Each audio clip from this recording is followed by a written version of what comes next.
Wait till you see the video we're about to play. Msnbc host Joe Scarborough suffering a live meltdown after realizing the horrifying truth that he never wanted to know or even admit.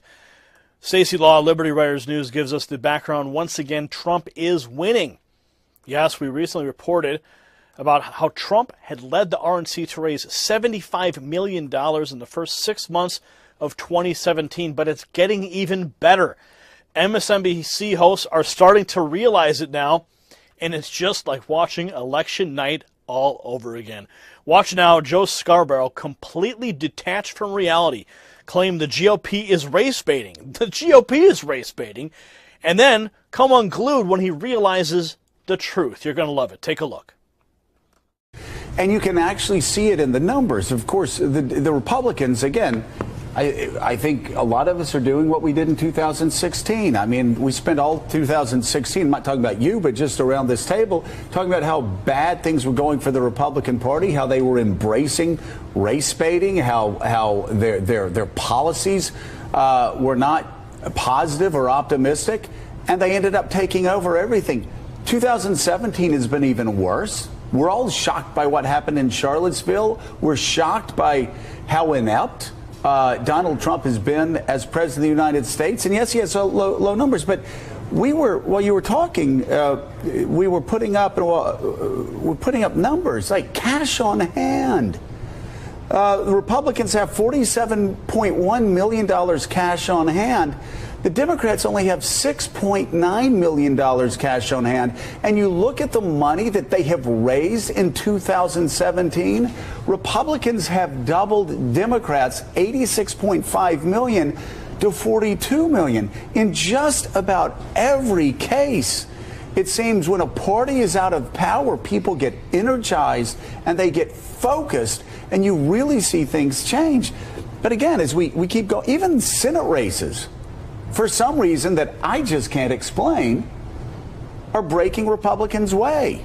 What does that say about the Democratic Party right now? And what it says about the Democratic Party, Joe, is that identity politics isn't working out too good for fundraising, and it's pushing people away from the Democrats. It also says that Dems are still so drunk on their own lies they can't even admit when they're wrong. So they're going to hold hands and just drive off a cliff like Thelma and Louise. Yep. It also says that the patriots that elected Trump, they're still excited about him. They're so excited they want to support him with their hard-earned money. The GOP now controls all three main branches of government. With the amount of money the RNC has managed to raise, that could continue for a very long time. Of course, we do want Republicans in Washington who will get things done, who will stand with the president, who will work with the Trump agenda, make America great again. We're tired of people like Mitch McConnell and Paul Ryan who are simply whining about Trump and the expectations that we have for Congress. Okay? We're tired of people like Paul Ryan. Paul Ryan is a traitor to Trump. We want the swamp drained. Remove these scumbag elite establishment GOP roadblocks from our mission to make America great again. And if you agree with that comment, drain the swamp. Write that in the comment section below. Hit that share button so everybody can add their support in the comment section. North Carolina. This is the latest in the fight to remove Confederate statues from towns and cities across the country. We have heard that on campus there may be more protests there this evening, so we're watching that at UNC, and we will be bringing that to you as we see what unfolds throughout the hour. So those scenes follow this from the Charlottesville City Council meeting last night, which was an intensely heated environment. Watch what happened in there. Statues are coming down overnight in Texas. Lexington. We just had a murder and a Nazi rally in our town. So the results of all that, the city's Confederate statues will be removed, but Victor Davis Hanson is warning that it could set a dangerous precedent. Here's what he wrote. When we wipe away history at a whim, why in 2017 and not, say, in 2015 or 28? We better make sure that our targets are uniquely and melodramatically evil rather than tragically misguided. Trace Gallagher, live in our West Coast newsroom with how this has spread coast to coast, sometimes in the dead of night. Hi, Trace. Hi, Martha. You know, the debate over whether Confederate symbols represent hate or heritage is raging in a number of states. In Bradenton, Florida, the county commission ordered a Confederate statue to be boarded up, and that prompted dueling rallies where flags were burned, insults hurled, and even a few protesters arrested. Watch this.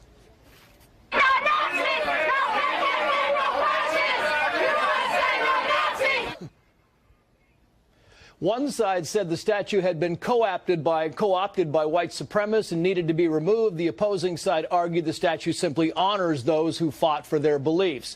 Outside the Howard County Courthouse in Elliott City, Maryland, a Confederate memorial was taken down in response to the violence in Charlottesville. For the time being, the statue is being donated to a local museum and might be added to the County Historical Society's Civil War collection.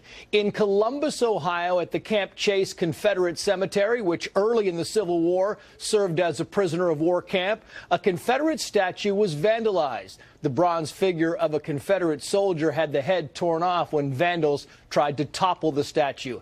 In Baltimore, a 225-year-old monument commemorating Christopher Columbus was vandalized.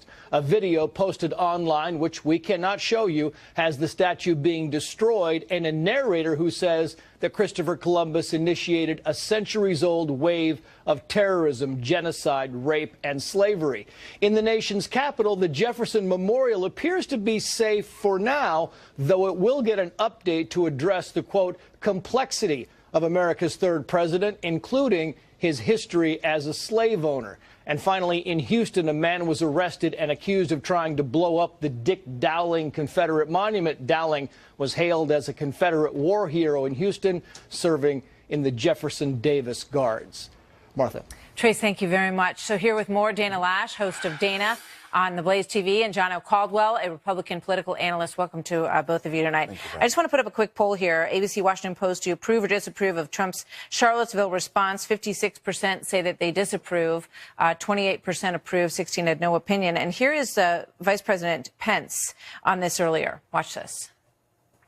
Seeing people destroy public property in the name of any cause, it's just simply unacceptable. John, do you agree? I absolutely agree with our vice president there. I think he was a much needed and welcome voice to this conversation as a leader who understands the sensitivity of race in this country. This has become a very divisive issue on all sides. I have a friend of mine, Connor, a 28-year-old white male who's a very vocal Trump supporter, who came to me recently and said, look, just because I support Donald Trump doesn't make me to be a racist. And I know the left has taken it in that direction. I know that the media has taken it in that direction. I know that just because you want to see these statues up doesn't make you to be someone who supports slavery. So we have to acknowledge that. But in addition to that, I wonder, history, yes, it's history, and I believe it should be in a museum. Why would we give out participation trophies to somebody who lost a war? I mean, isn't that what they say snowflakes do? I just don't understand that piece. But I really do agree with what Vice President Pence said, which was allow the local government to rule on that. And I believe that's the right answer for this situation. I mean, you look at these statues and they present the history of the deepest battle in this country, our deepest eternal battle in this country. And we know who won and we know why they won. And this marks that process, that evolution that our country went through. Dana, your reaction? No, I think that you touched upon something right there, Martha. It does show this process that our country went through, because ours is a shared history, a very tragic time, and very amazing time as well. If community members collectively decide that they want to do something about these monuments, they want to take them down, they have every right to do that as members of that community. I mean, that's what freedom's all about. They can choose to erect them, and they can choose to take them down as well. But this idea that we're just going to go out and start busting up public property, I think that does set a very dangerous precedent. And I think the bigger question is, too, at what point do we draw the line? Where do we draw the line? Do we draw it at the Washington Memorial? Do we draw it at Lincoln's Memorial? I mean, where do we draw it? Do we draw it on the men whose images are on our currency? Because if people want to get rid of that, they can actually go to my website at danaradio.com and send them to the address there. Martha, if that's you'll accept their money. That's so nice of you. Gianno, pick up on Dana's question. Where does it end? At this point, it really doesn't. I think that in order for us to really have this conversation, it's necessary for us to begin to listen to one another. But I'm saying with George Washington, with Thomas Jefferson, should they stay? Should the memorials to both of them stay? I think the memorials you're talking about in mountains, obviously Mount Rushmore and other places, I think those should stay. There's no way to use public costs to try to take those things down. When it comes to statues that are, in my view, celebrated in these local communities, and I view that as being what it is, and is used, public funds are used to maintain those. I think that's another question for the public. Local government should be involved in that scenario. I don't think that people should be destroying public property. It isn't a condign move, and folks that do that, they should be arrested because it's destruction of property. Yeah. We can't take things into our own hands, and we must obey the law and do things legally here in this country. Dan, a quick last thought, and then we got to go. Yeah, absolutely. Amen to that. Again, I mean, we have some bad times in our history and good times, and I think that we can't refuse to acknowledge history, because those who refuse to acknowledge it, they're doomed to repeat it, Martha. And I think that there's a better way to go about this than public destruction, for sure. Thanks, you guys. Great to have you.